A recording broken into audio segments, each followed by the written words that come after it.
na ụmụnne daalụnụ. Mma egosi unu American Vocational Training Program M1. M for Mary, 1 ofu. American Vocational Program M1. M for Mary, 1 ofu. Sọsọ ihe m kwuru ezugolu mmadụ iji chọta ya mechaa anya. Biko nkwuchi anya mma egosi unu nya ọfụma ka esi eme ngosicha unu nya ọfụma. Biko na ụmụnne unu mebezie enyi maka onye bịa n'inbox m ọ na-etekwa aka. Ịbịa chekwudo ka ịbịa jụọ ma emeche ọ na-etekwa aka. Ụmụnne biko welụnụ ya ebe a, mana ịbịazikwa n'inbox ka ịbịa jụọ extra ihe enwe ezigbote ndidi. Ị ga-eyi akwa ndidi, ị ga-achịla akwa ndidi yiri n'arụ. Ndewonu, ka anyị bịa gaa n'iru. Mma egosikwa unu link a eji aba. Mma egosi unu ya. Neenu link ahụ. Go link ahụ ụmụnne. Biko onye afụrụ ya iweli enyi ya bụ ndị ga-ekiri ihe onyonyo a ifugo ka link ahụ dị. Mmadụ nye gị ịma na ọnyanwa maka ihe njiwe egosi ya unu bụ onye nye gị ịma na ọnya maka mmadụ eme eweli ihe abụrụ ya nye gị si n'ọnya.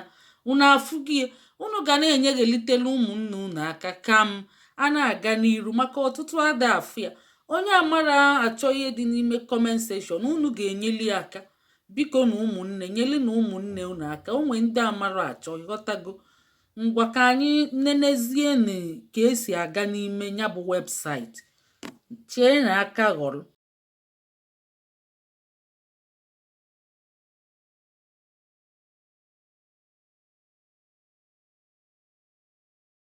Ụmụnne na-enye ịbịa iklikie nke a ede Google, iklikie nye ọpụta ide ifuru ya ide American Vocational Program M1 ọpụta ifuru ya visaguide.world ọpụta nke a. This website ga-egosi gị ma ajụjụ niile ị kwesịrị ịjụ. Ọ dịcha na ya ijezie ị na-agụ ya ịma ma ihe ị ga-emenwu. Ọ bụ chee ka mmeghe enyi emeghego mi ọ na-emeghe o meghego ifu gị ọ bupụtego your privacy choices. If many website na-eme gosi gị ya we use cookie on nke ime accept all. So ebe a na-acha blue kịta mma emie accept and proceed. Imerie fa block gị ime accept and proceed o meghego ifu gị M1 ifuru ya visa for full-time students enrolled at non-academic or vocational institutions such as technical college. Ị na-agụzi ya ị agụtazi ihe ị chọrọ nye ajụjụ niile ị kwesịrị ịjụ ma ị ga-afụzi ya. Who can apply for M1? Ọkọwala gị not everyone can apply and they be eligible for M1. So ifu gị ọsị gị ihe a bụ be accepted at an ifuru ya SEF institution ya bụ satisfied school. Ndị satisfied school mee gị accept itinyebezie ifuru ụmụ ihe nekwa nke a ọ requirement ya kafa na-egosi gị ya requirement. Iwepụgodi cross or iwepụkwa nke a ka a na-afụ ụzọ. So ewepụ bụ netego m ihe na-agachi ụmụ advert na-pop up iwepụ ya with cross. So from ihe a bụ a kind of requirement ifuru ya. Number 1, be accepted at an SEVP institution. SEVP institution a bụ institution dị well certified nke ndị US mepụta kafa na-anabata foreign student. Famega accept ibidozie ebe ahụ ka ị ga-aga mee apply ifuru ya na requirement have high English proficiency. Ifu gị igụọ ya ịgụcha about it prove strong tie to your home country. Ịgụcha anya ị na-aga M1 visa requirement ifuru ya valid passport, 2 SD 160 confirmation page. Na-enye mgbe ị bataziri na sep ahụ, proof of your financial stability such as bank statement for last 3 years. Chineke, last 3 years. Ihe ndị Amerịka na-akakwa aka o. Ọ na-aka aka eji asị achọba mmadụ ka a na-achọ visa Amerịka. Ọnya nke ndị Finland a onwere much requirement. Onwe ndị banyechego mechie enye ọtụtụ ka nọkwa na comment section na-asị na ọ bụ sọ ndị home, ọ bụrụ sọ ndị home. So ị na-aga na-enye ifugie how to apply for an M1. Ifugie ịbịakwa ebe a ọ kọwalụ gị ya, ifuru ya submit DS 160 form online ka ị ga-eme ihe niile. Pay the visa application. Nekwe visa application ya. Visa application fee for M1 visa is $185. Iflia ọkwa application fee.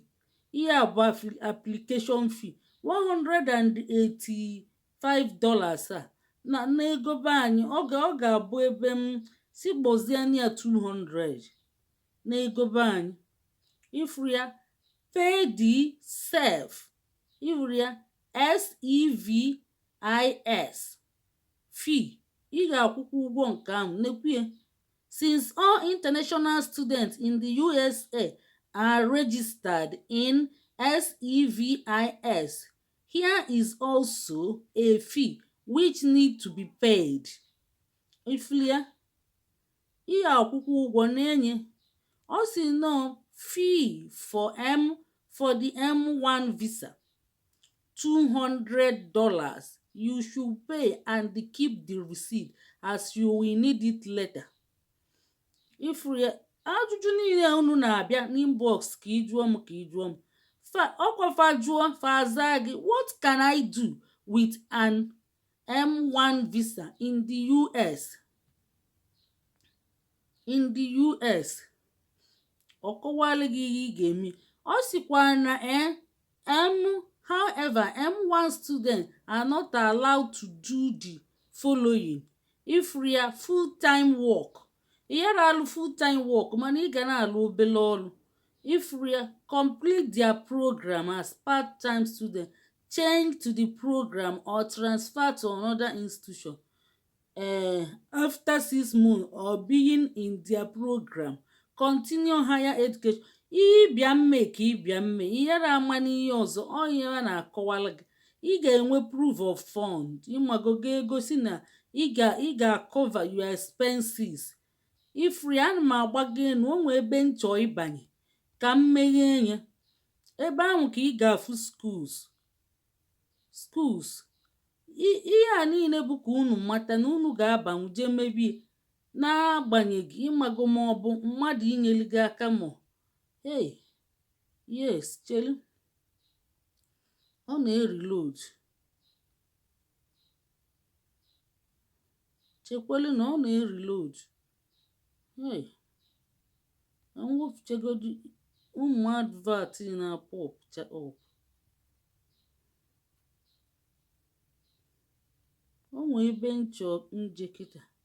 Ọ na nke a na-enye ebe student exchange visitor program. Ifuru ya ikliki enye kịta ka m kliki enyi ihe afụ ebe ọ ya ebuje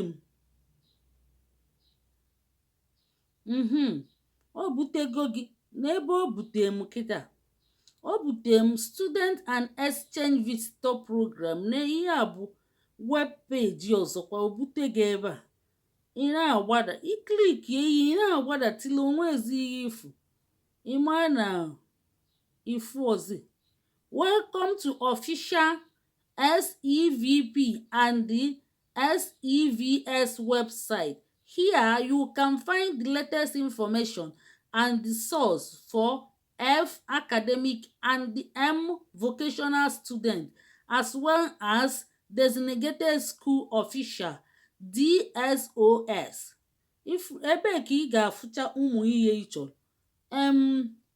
ị na-agụzi na-agbada ọkwa unufu ị na-ekliki ọ na-emeghe, mana o nwee the major one, the primary one ị ga-abụ ị na-ekliki nke ede kịta the student and the exchange visitor program SELP is the part of the National Security Investigation Division. ọ bara ulu na nna agụ ya, mana ọnya ka m chọ ikliki na-enekwe na anya ka m kliki enye o meghe, ọ na-emeghe. o nwee ebe nchọ mweju unu o wetekwa unu ọzọ, ya bụ njem o teke unu ga-anọ ana na-agụ ihe gbasatara unu, maka na mmadụ meeli gị ọghọ eke ịghọtago. ana m achịsi ya ka unu fie ọfụma na ihe nchọ igosi unu SEVP certified schools. ọ na iklikie ya kịta ka ị ga-afụ certified school na-akpọbatacha ndị mmadụ. ọ ndị a ka ị ga-erejista n'akafa, irejista n'akafa fa wee nye gị ụmụ ihe iji ga-ebido zonye njem. iflia ka nchịkọnatakwu ya ọzọ, ifuru opeke mpe who is SEVP SELP ka akpọ ọnya SELP n'afọ ịchafụ. ifuru ya ka nchighekwa enye. As an international student, you will hear many acronyms used to describe U.S. government agency and the program involved in the international program. One acronym you will hear frequently is SELP, which stands for Student and Exchange Visitor Program. Ịgụchicha anya, enwere akademik na-abụ chelika mmechegodi nke a, chelika mmechegodi ofu wee ma na ofu. nke a ka nchọ mmeghekwe ka nchịsa anya, chee ka nchịsa anya. nke a bụ SELP a v ihemi ọ dị silent SELP ifuru ya kịta certified schools ka m klik ya nye klik kwenu m ugbu a ka o meghekwa ọzọ. ebe ọ ga-ebu gị ga ọ na-ebugheli gị ifuru ya ọ sị gị search for schools. ọ bụ ịsachitazie school imezie apply ihe ịchọ, ọ bụ nke isi, ọ bụ mmụ isi, ọ bụ painter, ọ bụ woodwork, ọ bụ metal work, ọ bụ mekanik, ọ bụ nke nwa, ọ bụ teknikal, nya ihe ọbụla ịchọzi ime. ifuru ya school name ọ si gị ọ bịaga ebe a si gị ngwazini.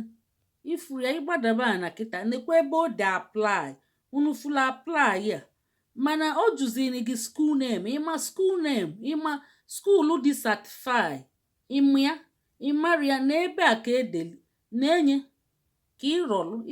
ifuru ebe ị ga-arọlụ ya school dị certified school. ọ si download certified school ịmara na ya, ịmara afa school olesi ịmazikwa ịsachi ya imebe ozugbo.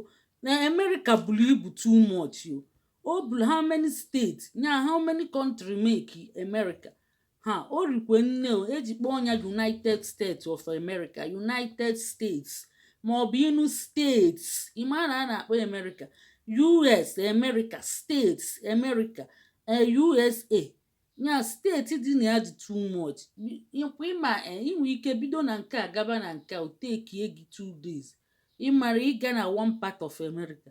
so ị ga-amanụ ifuru ebe the name of the school na-ekwe city, ịma city ebe ịchọ ego, steeti territory ịmụ ya, ịma zip code ye ịmara na ya. ọ bụ na ịmụ ya itinyebe, mana ịmara ị ga-asachikwa ifuru ebe o de gị mee o F1 bụ academic, M1 bụ vocational bụ onye ji WAEC NECO ga-emenwu nke, mana nke F1 a nke a bụ ụzọ. ifuru ya F1 a na-enye ka nchịsa anya ka o buo ibu. nke F1 a ọ ga-akakwa aka ọ ga-aka aka na eni ya. so ka nchịkọnata ya ka ihe ị ga-eme ihe ị ga-eme na ị ga-eje n'chelika agbada ana n'ebe ị ga-eme kọntat iklikie kọntat ifrie na kọntat ndị sep ahụ email ma telefon fa na ebe a ihe ị ga-emezi bụ ịgwafa ihe ị chọrọ ịgwafa ihe ị chọrọ na nke skuulu na-eme ihe a dị ona na which steeti ma ọ bụ na ịchọ skuulu na-eme maka mkpụ isi ma ọ mme mbọ ma ọ mekọp ma ọ bụ akpekchọ ma ọ bụ ịmụ pilot kedu skuulu ahụ ya biko nyegodi gị ọ dị ebe a onyezie gị ganata azụ bịa ma aplai ifrie